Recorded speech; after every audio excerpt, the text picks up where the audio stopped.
नमस्कार, आप देख रहे हैं एबी न्यूज और मैं हूं आपके साथ प्रज्ञा। इस वक्त की बड़ी खबर लालू परिवार से जुड़ी हुई है और इसी पर बात करने के लिए हमारे साथ हमारे senior journalist Chandan Jha sir जुड़े हुए हैं। सर, आपको क्या लगता है इस वक्त की जो बड़ी खबर आ रही है वो लालू यादव के लिए कितना हानिकारक हो सकता है आने वाले समय में, और क्या खबर है? देखिए, लालू यादव के लिए नहीं लेकिन तेजस्वी यादव के लिए जरूर हानिकारक है, क्योंकि लालू की राजनीति तो अब कहें जो हाशिए पर है, समाप्त होने के कगार पे उम्र भी हो चुकी है। और तेजस्वी ने अभी शुरुआत की है।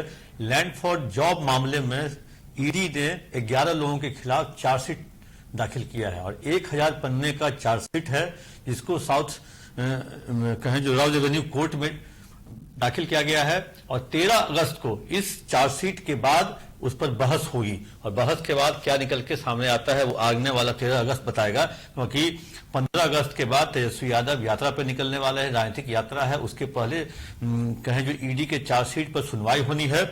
हम दर्शकों को ये बता दें, जो ये 18 मई 2022 को ये केस रजिस्टर्ड हुआ था, जिसमें लालू प्रसाद यादव, राबड़ी देवी, तेजस्वी, मीसा और हेमा यादव समेत कई लोगों को इसमें नामजद किया गया था। इसके अलावा कई और लोग भी थे।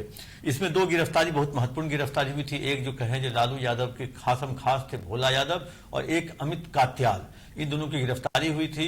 भोला यादव तो दिख रहे हैं, उनको बेल हो गया है। अमित कात्याल का नहीं पता बेल हुआ है कि अभी वो जेल में है, लेकिन उन्होंने एक तरह से कह दिए जो सरकारी गवाह बनना मंजूर कर लिया है। और ये सारा मामला है 2004 से लेकर 2009 तक, जब लालू प्रसाद यादव रेल मंत्री हुआ करते थे। और उन्होंने ग्रुप डी में 11 जोन में कई लोगों को नौकरी दी, पटना के लोगों को और अपने गांव के लोगों को उन्होंने नौकरी दी, और नौकरी देने के बदले उन्होंने जमीन लिखवाई। ये मामला आता है।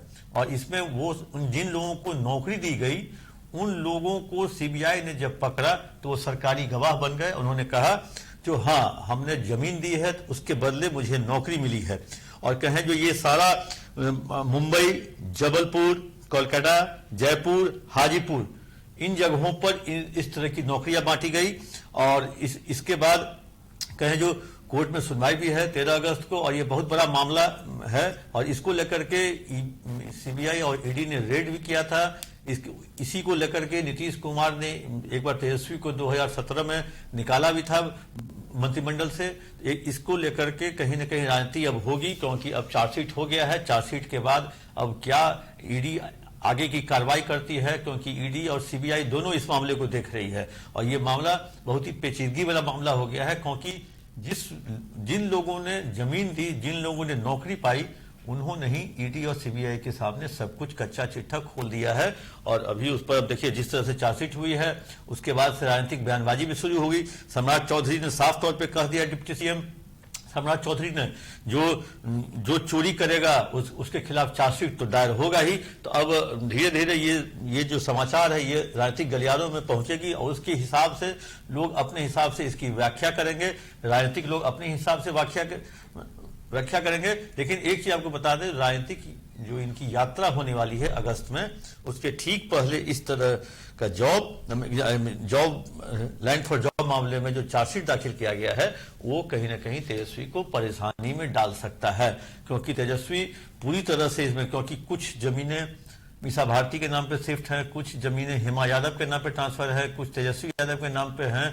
अब 2004 से लेकर 2009 के बीच में 14 साल पहले अब तेजस्वी की उम्र कितनी होगी, और उस उम्र में उनके नाम पर इतना बड़ा जमीन और प्लॉट, ये कहीं ना कहीं खटकने वाली बात है और जांच का विषय भी है। और कई सारे लोगों से जमीन ली गई है, और जमीन पहले गिफ्ट लिया गया, और मतलब ये दिखाया गया जो गिफ्ट दिया गया, और गिफ्ट दिया हुआ अचानक इतने सारे लोग अचानक गिफ्ट कैसे देने लगेंगे लालू प्रसाद के परिवार को या उनके लोगों को जमीन। तो ये एक मुश्किल बड़ी खबर है, और दर्शकों के लिए बड़ी खबर है जो लालू प्रसाद के परिवार के खिलाफ ईडी ने चार्जशीट किया है।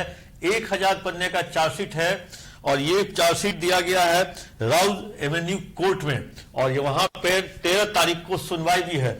लालू यादव का परिवार फिर से एक बार मुश्किल में पड़ता हुआ दिखाई दे रहा है। और एक तरह से कहें जो ये लालू प्रसाद का परिवार अगर मुश्किल में है, तो ये एक तरह से एनडीए के लिए भी अच्छी बात नहीं है, क्योंकि लालू प्रसाद यादव का जो वोट बैंक है वो हार्डकोर वोट बैंक है। वो अगर देखता है जो मेरे नेता, मेरे आका अगर मुश्किल में है, तो वो ये समझते हैं जो कानून नहीं काम कर रहा है, कानून से काम करवाया जा रहा है, वैसी स्थिति में उनका वोटर इंटैक्ट और हो जाएगा। तो इसलिए एनडीए के जो लोग जो बयान दे रहे हैं और खुशफहमी में जी रहे हैं, जो तेजस्वी तो अब जाएंगे जेल, उनका परिवार फंसेगा, उनका परिवार इस तरह से फंसेगा, तो उसके मुगालते में न रहें। तेजस्वी मतलब राजनीति में जो ज्यादा पिघलता है या ज्यादा जलता है और ज्यादा निखरता है, तो ऐसी स्थिति में तेजस्वी यादव ठीक है, अभी वो मुश्किल का सामना करेंगे।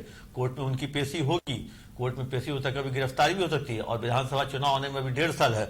बड़े बड़े लोग जाते हैं और बड़े बड़े मामलों में तुरंत आ जाते हैं। अभी झारखंड के मुख्यमंत्री हेमंत सोरेन कितने दिनों के बाद जेल से आ गए। केजरीवाल ठीक है अभी जेल में है, चुनाव प्रचार के लिए उनको बेल मिला था। कहे जो मनीष सिसोदिया, मतलब ऐसे संजय सिंह, या कहें जो संजय राउत मुंबई वाले, तो ये सब बड़े बड़े नेता ये राजनीतिक कारणों से जेल गए थे, बेल पे भी आए। लेकिन इस बार लालू प्रसाद यादव के परिवार के लिए यह एक कहें जो एक पहाड़ सा टूट पड़ा है, और पहाड़ सा टूट पड़ा है। अब देखना होगा लालू प्रसाद यादव या उनका कुनबा इस पहाड़ से, इस मुश्किल से, इस समस्या से कैसे निकलता है। धन्यवाद सर कि इस ब्रेकिंग न्यूज पर आपने हमारे दर्शकों को रूबरू करवाया। अभी के लिए भी न्यूज में इतना ही, धन्यवाद।